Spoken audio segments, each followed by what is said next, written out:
আমরা একে অন্যের প্রতি প্রায় সব সময় নজর রাখি, আঞ্চলিক ভাষায় বললে গোয়েন্দাগিরি করি। কিন্তু এই একই কাজ বছরের পর বছর ধরে বিশ্বের বিভিন্ন দেশ করে আসছে, যেটাকে আমরা সহজ কথায় বলতে পারি গুপ্তচর বৃত্তি বা নজরদারি।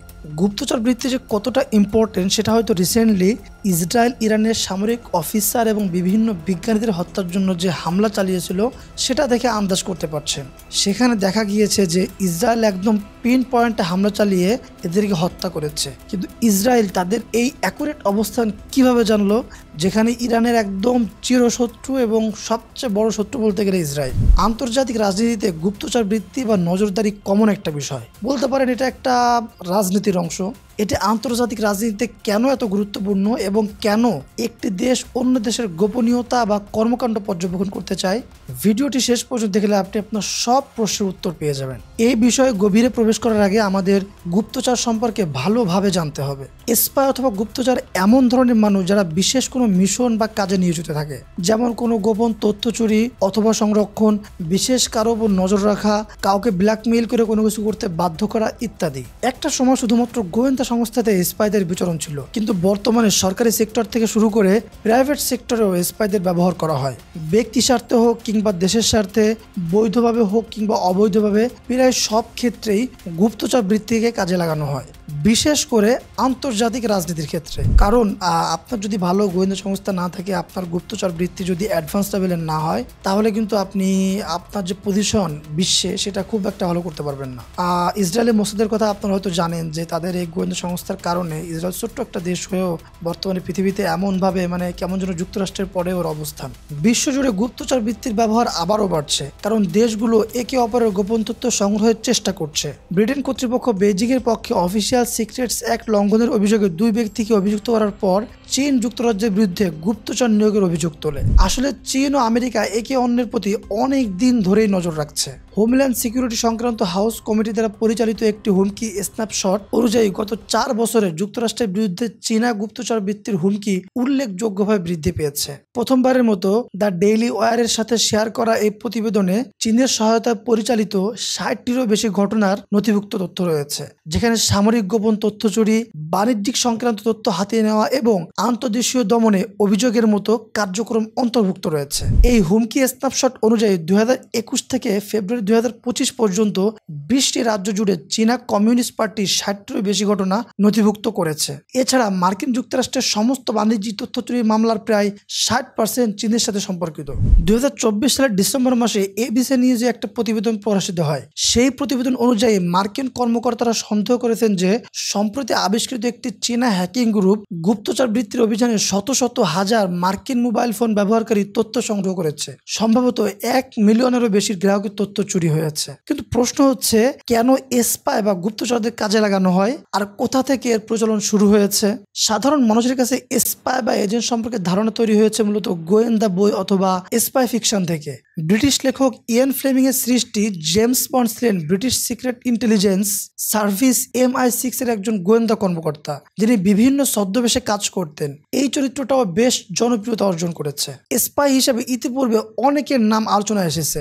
যদিও এসব সিক্রেট তথ্য খুব একটা আমাদের সামনে আসে না, তবুও ইতিহাস ঘাটলে অনেকেরই নাম পাওয়া যায়। তেমনই একটা নাম হচ্ছে মাতাহারি, গুপ্তচর বৃত্তির ইতিহাসে সর্বোচ্চ আলোচিত একটি নাম। প্রশ্ন হলো, কে এই মাতাহারি? সত্য বলতে এই প্রশ্নের উত্তর এখন অনেক মানুষের কাছে অজানা। মাতাহারির গুপ্তচর বৃত্তির পরিমাণ সম্পর্কে অনেক বিতর্ক রয়েছে, তবে সাধারণভাবে জানা যায় তিনি বিশ্বযুদ্ধের সময় জার্মানির জন্য গুপ্তচরের কাজ করেছিলেন। তিনি একজন অসাধারণ নৃত্যশিল্পী ছিলেন।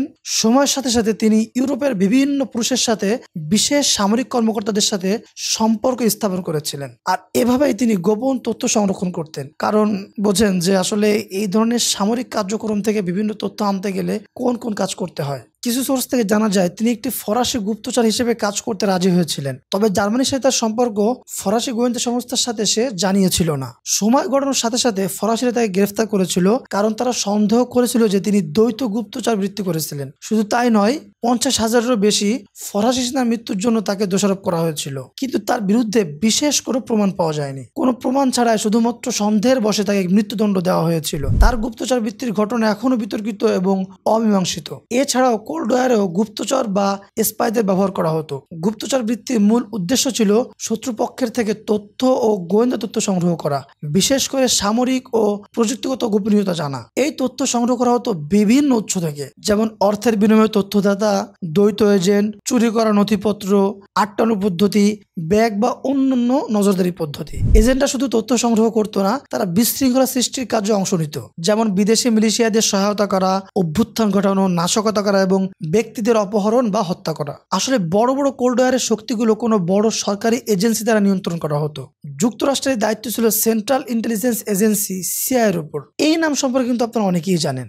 দ্বিতীয় বিশ্বযুদ্ধের সময় গুপ্তচর বৃত্তি ও গোপন অভিযানের জন্য সামরিক শাখা হিসেবে কাজ করত সিআইএ। সিআইএ কিন্তু অন্যান্য মার্কিন সরকারি সংস্থাগুলোর কাছ থেকে উল্লেখযোগ্য সহায়তা পেত। 1952 সালে প্রতিষ্ঠিত ন্যাশনাল সিকিউরিটি এজেন্সি এনএসএ অত্যন্ত গোপনীয়ভাবে তথ্য সংগ্রহ করত। অন্যদিকে 1908 সালে গঠিত ফেডারেল ব্যুরো অফ ইনভেস্টিগেশন ছিল দেশের অভ্যন্তরীণ নিরাপত্তার রক্ষক, যার দায়িত্ব ছিল গুপ্তচর বৃত্তি, রাষ্ট্রদ্রোহ এবং দেশদ্রোহমূলক ষড়যন্ত্র উন্মোচন করা। এই সংস্থাগুলোর সমন্বিত প্রচেষ্টা যুক্তরাষ্ট্রের গোয়েন্দা কাঠামোকে আরো শক্তিশালী ও সুসংগঠিত করে তুলেছিল। কোল্ড ওয়ারের সময় 1947 থেকে 1991 সাল পর্যন্ত সিআইএ বহু বিতর্কিত গোপন কার্যক্রম পরিচালনা করেছিল।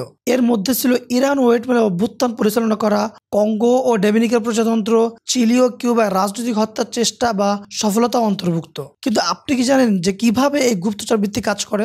গুপ্তচর সংস্থাগুলি বিভিন্ন উপায়ে তথ্য সংগ্রহ করে। সবচেয়ে পুরনো পদ্ধতি হচ্ছে মানবিক গোপন তথ্য সংগ্রহ করা, যেখানে গুপ্তচর এবং গোয়েন্দা কর্মকর্তারা তাদের বুদ্ধি ও প্রতিভার উপর নির্ভর করে বিভিন্ন মানুষকে টার্গেট করে, এরপর তাদের গোপন তথ্য সংগ্রহ করে। গুপ্তচররা তাদের সব কাজ করে ছদ্মবেশে। এছাড়াও প্রযুক্তির মাধ্যমে ও স্পাই এজেন্টরা বিভিন্ন কাজ করে। আজকাল ওপেন সোর্স ইন্টেলিজেন্সের মাধ্যমেও খুব সহজে কিছু রিসার্চ বা তথ্য সংগ্রহ করা যায়, যেটাকে আমরা এআই বলি। ইতিহাস ঘাটলে অনেক নাম করা গুপ্তচরের নাম পাওয়া যাবে। এর মধ্যে একজন হচ্ছেন রিচার্ড সর্গ। রিচার্ড সর্গ ছিলেন একজন সোভিয়েত গুপ্তচর, যিনি প্রথম বিশ্বযুদ্ধে আঘাত পেয়ে কমিউনিজমে প্রবল আগ্রহী হয়ে ওঠেন। দ্বিতীয় বিশ্বযুদ্ধে তিনি সোভিয়েত ইউনিয়নকে জাপান এবং নাৎসি জার্মানির উদ্দেশ্য সম্পর্কে গুরুত্বপূর্ণ তথ্য সরবরাহ করেছিলেন। সর্গের সংগ্রহ করা তথ্য থেকে সোভিয়েতরা জানতে পারে যে জাপান রাশিয়ার উপর আক্রমণ করার কোনো পরিকল্পনা করেনি, কিন্তু জার্মানির পরিকল্পনা ছিল। এমনকি ধারণা করা হয় তিনি পার্ল হারবারে জাপানি আক্রমণের পূর্বাভাস দিয়েছিলেন, যদিও সেই বার্তাটি হয়তো কখনোই মিত্রবাহিনীর কাছে পৌঁছায়নি। সর্গ যে তথ্য সরবরাহ করেছিলেন তার এতটাই মূল্যবান ছিল যে তাকে এককভাবে 1941 সালে নাৎসিদের অগ্রগতি থামানোর জন্য দায়ী করা হয়েছিল। দুঃখজনকভাবে যখন সর্গ জাপানি বাহিনী দ্বারা ধরা পড়েন, তখন স্টালিন তার মুক্তির জন্য কোনো পদক্ষেপ নেয়নি, যার ফলস্বরূপ 1944 সালে তাকে মৃত্যুদণ্ড কার্যকর করা হয়। 20 বছর পর 1964 সালে সর্গকে মৃত্যুকালে সোভিয়েত ইউনিয়নের সর্বোচ্চ সম্মাননা hero of the Soviet union প্রদান করা হয়। আপনারা হয়তো অনেকেই জানেন 2018 সালে মার্কিন গোয়েন্দা সংস্থাগুলোর প্রধানরা এফবিআই এবং সিআইএ সহ আমেরিকানদের হুয়ার ডিভাইস এবং পণ্য ব্যবহার না করার জন্য সতর্ক করেছিলেন। নিরাপত্তা বিশেষজ্ঞরা বলেছিলেন যে দেশের আইসিবিএম অস্ত্রাগারের এত কাছাকাছি এর প্রযুক্তি স্থাপন করা একটি বড় হুমকির কারণ হতে পারে। আপনার কি মনে হয় এই ধরনের বড় স্টেটমেন্ট দেওয়ার কারণ কি হতে পারে? 2017 সালে চীন ওয়াশিংটন ডিসির ন্যাশনাল আর্বরেটমে একটি বিশাল চীনা উদ্যান তৈরির জন্য 100 মিলিয়ন মূল্যের একটি প্রকল্প প্রস্তাব দেয়। এই উদ্যানে মন্দির, প্যাভিলিয়ন এবং 70 ফুট উঁচু একটি প্যাগোডা থাকার কথা ছিল। স্থানীয় কর্মকর্তারা ভেবেছিলেন এটি একটি দারুণ পর্যটন আকর্ষণ হবে। ভাবতে পারেন 100 মিলিয়ন। কিন্তু তারপরও যুক্তরাষ্ট্রের গোয়েন্দা কর্মকর্তারা উদ্বিগ্ন হয়ে পড়েন যখন তারা দেখেন যে প্যাগোডাটি মার্কিন কংগ্রেসের কাছে একটি উঁচু জায়গায় তৈরি করার পরিকল্পনা করা হয়েছে। এই স্থানটি বিভিন্ন ধরনের গোপন সংকেত সংগ্রহের জন্য আদর্শ হতে পারে। এছাড়াও চীনা কর্মকর্তারা চেয়েছিলেন নির্মাণের উপকরণ কূটনৈতিক চ্যানেলের মাধ্যমে পাঠানো হোক, যা মার্কিন কাস্টমস কর্তৃপক্ষ পরীক্ষা করতে পারত না। এ কারণে মার্কিন সরকার প্রকল্পটি শুরু হওয়ার আগেই বন্ধ করে দেয়। তারা মনে করেছিল এই জিনিসটা চীনের একটা গুপ্তচর ভিত্তিক কৌশল হতে পারে। গত 10 বছরে যুক্তরাষ্ট্রের কর্মকর্তারা চীনের ভূমি কেনার বিষয়টি তদন্ত করছে। গুপ্তচর ভিত্তিক সন্দেহে একটি চীনা কনসুলেট বন্ধ করেছে এবং গুরুত্বপূর্ণ সরকারি ও সামরিক এলাকায় সোনার যন্ত্র বসানোর চেষ্টা বন্ধ করেছে। এফবিআই আরো উদ্বিগ্ন ছিল যে চীনা প্রযোজিত কোম্পানি হুয়াওয়ের কিছু যন্ত্রপাতি যুক্তরাষ্ট্রের সামরিক ঘাঁটির কাছাকাছি সেল টাওয়ারে বসানো হয়েছে। এই যন্ত্রপাতিগুলো মার্কিন প্রতিরক্ষা বিভাগের গোপনীয় যোগাযোগে বাধা সৃষ্টি করতে পারে, এমনকি পারমাণবিক অস্ত্র ব্যবস্থাপনার সঙ্গেও এর ঝুঁকি থাকতে পারে। বিভিন্ন রাজনৈতিক কারণে বর্তমানে গুপ্তচর বৃত্তির পরিমাণ বাড়ছে। শুধু রাজনৈতিক কারণে বললে ভুল হবে, পূর্ব শত্রুতা কিংবা অসৎ উদ্দেশ্য থেকে অনেকে সাইবার আক্রমণ জড়িত কর্মকাণ্ড চালিয়ে যাচ্ছে। সাইবার হামলা বা ডিজিটাল মিডিয়া থেকে তথ্য চুরিও কিন্তু গুপ্তচর বৃত্তির মধ্যে পড়ে। গুপ্তচর বৃত্তি অনেক ক্ষেত্রে আসলে প্রয়োজন পড়ে, ঠিক তেমনি অনেক ক্ষেত্রে এটি ব্যক্তি স্বাধীনতা নষ্ট করে দেয়। রাজনৈতিক গুপ্তচর বৃত্তির কারণে একটি দেশের অত্যন্ত সিক্রেট মিশন অথবা ডকুমেন্টস লিক হয়ে যায়। গুপ্তচর বৃত্তি প্রতিরোধের জন্য সরকার ও সংস্থাগুলোকে শক্তিশালী নিরাপত্তা ব্যবস্থা নিতে হবে। সন্দেহজনক বিদেশি বিনিয়োগ, প্রযুক্তিগত সরঞ্জামের ব্যবহার এবং গুরুত্বপূর্ণ স্থাপনার আশেপাশে অস্বাভাবিক কার্যকলাপের উপর কঠোর নজর দিয়ে রাখা প্রয়োজন। সাইবার নিরাপত্তা জোরদার করা, তথ্য আদান প্রদানের সময় এনক্রিপশন ব্যবহার করা এবং সন্দেহজনক ব্যক্তির চলাফেরা পর্যবেক্ষণ করা গুরুত্বপূর্ণ। শুধু তাই নয়, ব্যক্তিগত পর্যায়ে মানুষকে তাদের ব্যক্তিগত তথ্য ও ডিজিটাল নিরাপত্তা সম্পর্কে সচেতন হতে হবে।